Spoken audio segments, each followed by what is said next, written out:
आप सभी को प्रेज द लॉर्ड। आज हम भजन संहिता और उसके 27 चैप्टर से बाइबल रीडिंग स्टार्ट करेंगे और उसके बाद लूका रचित सुसमाचार और उसके 14 चैप्टर तक बाइबल रीडिंग करेंगे।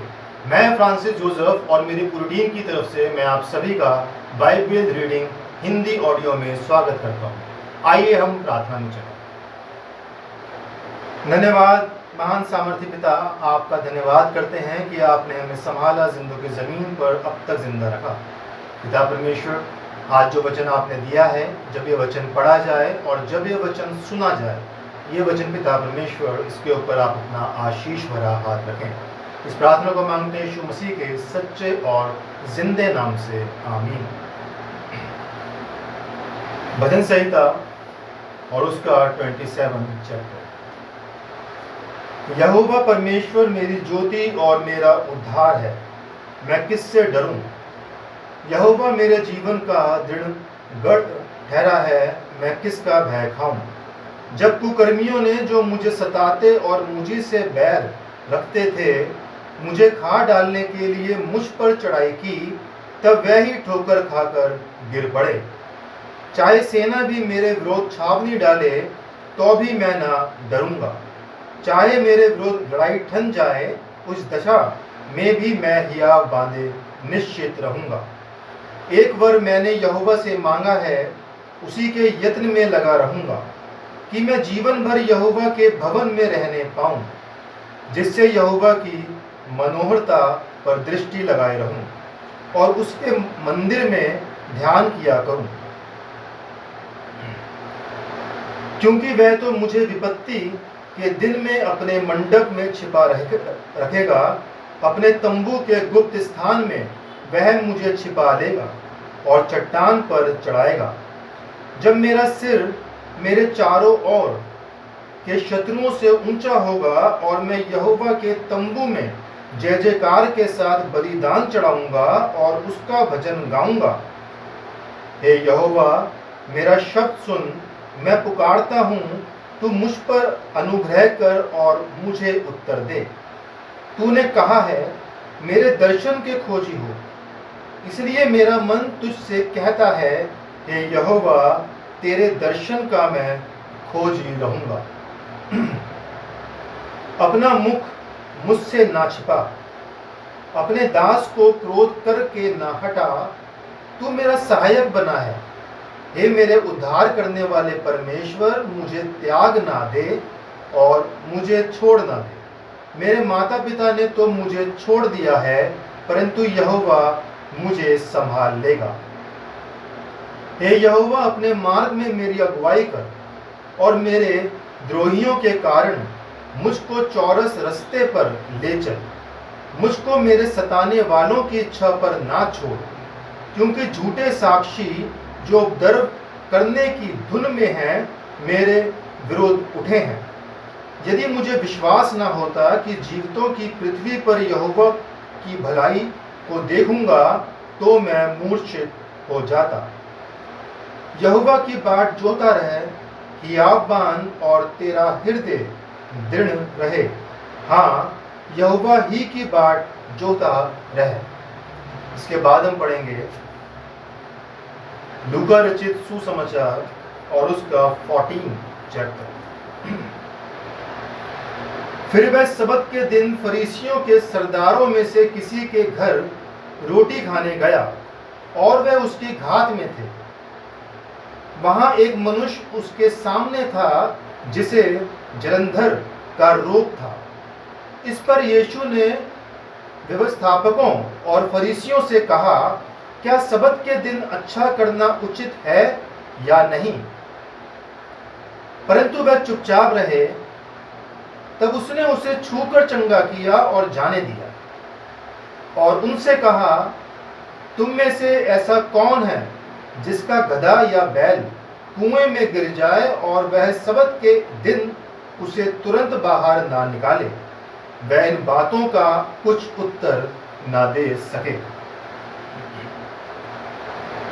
जब उसने देखा कि आमंत्रित लोग कैसे मुख्य मुख्य जगहें चुन लेते हैं, तो एक दृष्टांत देकर उनसे कहा, जब कोई तुझे विवाह में बुलाए तो मुख्य जगह में ना बैठना, कहीं ऐसा ना हो कि उसने तुझसे भी किसी बड़े को नेवता दिया हो और जिसने तुझे और उसे दोनों को नेवता दिया है आकर तुझसे कहे इसको जगह दे, और तब तुझे लज्जित होकर सबसे नीची जगह में बैठना पड़े।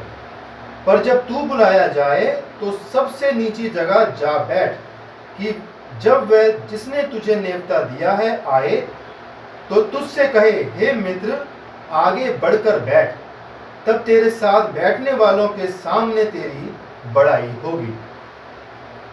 क्योंकि जो कोई अपने आप को बड़ा बनाएगा वह छोटा किया जाएगा, और जो कोई अपने आप को छोटा बनाएगा वह बड़ा किया जाएगा। तब उसने अपने नेवता देने वाले से भी कहा, जब तू दिन का या रात का भोज करे तो अपने मित्रों या भाइयों या कुटुंबियों या धनवान पड़ोसियों को ना बुला, कहीं ऐसा ना हो कि वह भी तुझे नेवता दे और तेरा बदला हो जाए। परंतु जब तू भोज करे तो कंगालों, टुंडों, लंगड़ों और अंधों को बुला, तब तू धन्य होगा, क्योंकि उनके पास तुझे बदला देने को कुछ नहीं, परंतु तुझे धर्मियों के जी उठने पर इसका प्रतिफल मिलेगा। उसके साथ भोजन करने वालों में से एक ने ये बातें सुनकर उससे कहा, धन्य है वह जो परमेश्वर के राज्य में रोटी खाएगा। उसने उससे कहा, किसी मनुष्य ने बड़ा भोज दिया और बहुतों को बुलाया। जब भोजन तैयार हो गया तो उसने अपने दास के हाथ आमंत्रित लोगों को कहला भेजा, आओ अब भोजन तैयार है। पर वे सब के सब क्षमा मांगने लगे। पहले ने उससे कहा, मैंने खेत मोल लिया है और अवश्य है कि उसे देखूं। मैं तुझसे विनती करता हूं, मुझे क्षमा कर दे। दूसरे ने कहा, मैंने 5 जोड़े बैल मोल लिए हैं और उन्हें परखने जाता हूं। मैं तुझसे विनती करता हूं, मुझे क्षमा कर दे। एक और ने कहा, मैंने विवाह किया है इसलिए मैं नहीं आ सकता। उस दास ने आकर अपने स्वामी को ये बातें कह सुनाई। तब घर के स्वामी ने क्रोध में आकर अपने दास से कहा, नगर के बाजारों और गलियों में तुरंत जाकर कंगालों, टुंडों, लंगड़ों और अंधों को यहाँ ले आओ। दास ने फिर कहा, हे स्वामी, जैसा तूने कहा था वैसा ही किया गया है और फिर भी जगह है। स्वामी ने दास से कहा, सड़कों पर और बाड़ों की ओर जा और लोगों को विवश करके ले आ, ताकि मेरा घर भर जाए। क्योंकि मैं तुझसे कहता हूं कि उन आमंत्रित लोगों में से कोई मेरे भोज को ना चखेगा।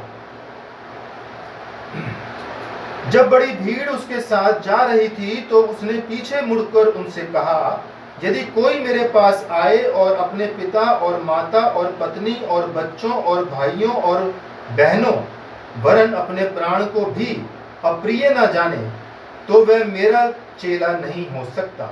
और जो कोई अपना क्रूस न उठाए और मेरे पीछे न आए, वह भी मेरा चेला नहीं हो सकता। तुम में से कौन ऐसा है जो गढ़ बनाना चाहता हो और पहले बैठकर खर्च ना जोड़े कि पूरा करने की सामर्थ्य मेरे पास है कि नहीं? कहीं ऐसा ना हो कि जब वह नींव डाल ले पर तैयार ना कर सके तो सब देखने वाले ये कहकर उसे ठट्टों में उड़ाने लगे, ये मनुष्य बनाने तो लगा पर तैयार ना कर सका। या कौन ऐसा राजा है जो दूसरे राजा से युद्ध करने जाता हो और पहले बैठकर विचार न कर ले कि जो 20,000 लेकर मुझ पर चढ़ा आता है, क्या मैं 10,000 लेकर उसका सामना कर सकता हूं या नहीं? नहीं तो उसके दूर रहते ही वह दूतों को भेजकर मिलाप करना चाहेगा। इसी रीति से तुम में से जो कोई अपना सब कुछ त्याग ना दे, वह मेरा चेला नहीं हो सकता। नमक तो अच्छा है, परंतु यदि नमक का स्वाद बिगड़ जाए तो वह किस वस्तु से नमकीन किया जाएगा।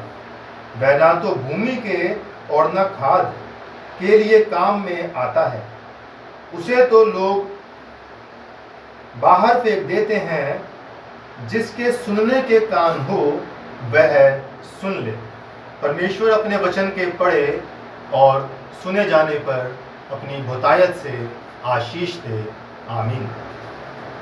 और अब मैं इनवाइट करना चाहूँगा मेरी बेटी क्रिस्टी फ्रांसिस को कि वो यहाँ पर आएँ और बाइबल की कुछ वर्स हमारे साथ शेयर करें। क्रिस्टी फ्रांसिस।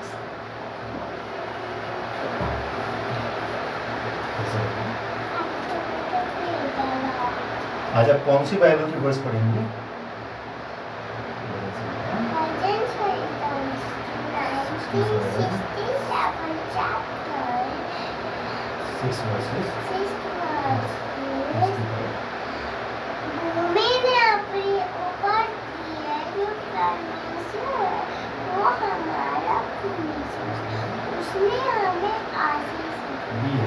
Very good. आइए हम सब प्रार्थना में चलें।